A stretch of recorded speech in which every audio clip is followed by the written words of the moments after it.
چور بازار سے سامان خریدنا کیا جائز ہے؟ کہ چور بازار کے جو نام پڑتے ہیں نا، چور بازار، اس میں سارا مال چوری کا نہیں ہوتا.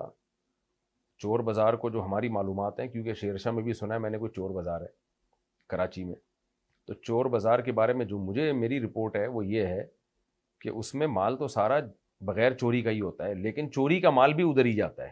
یعنی چوروں کو پتہ ہوتا ہے کہ فلاں جگہ ایک جگہ ہے، جا کے وہاں پہ چوری کا مال بکے گا، تو اس کا مطلب یہ نہیں ہوتا وہاں زیادہ تر مال چوری کا ہے. تو اس لیے کسی چور بازار میں اگر زیادہ مال چوری کا نہ ہو، کچھ مال چوری کا ہو، تو وہاں سے پھر خریداری شرعاً جائز ہے، کیونکہ ہمیں کیا پتہ یہ چوری کا ہے. ایسے تو ہر مال میں امکان ہے کہ پتہ نہیں اپنی چیز بیچ رہے ہے، کس کی چیز بیچ رہے ہے.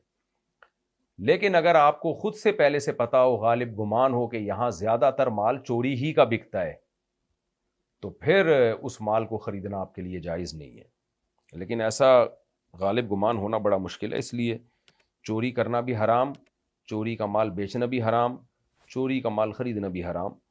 لیکن یہ اس چوری کے بارے میں جس کے بارے میں یقین ہو کہ یہ فلاں نے چوری کی ہے اور یہ چوری کا مال ہی پکڑا رہا ہے. جب تک ایسا یقین نہ ہو تو شریعت نے ہمیں بہت زیادہ گہرائی میں جانے کا حکم نہیں دیا. اس سے تو لوگوں پہ کاروبار کے دروازے بند ہو جائیں گے اور لوگ مشکل میں پڑ جائیں گے. ابہموا ما ابہم اللہ، حضرت عمر کا مشہور قول ہے کہ جس چیز پہ اللہ نے پردہ ڈالا ہوا ہے تو تم بھی پردہ ڈالو. خام خامے ٹوہ میں لگنا یہ درست نہیں ہے.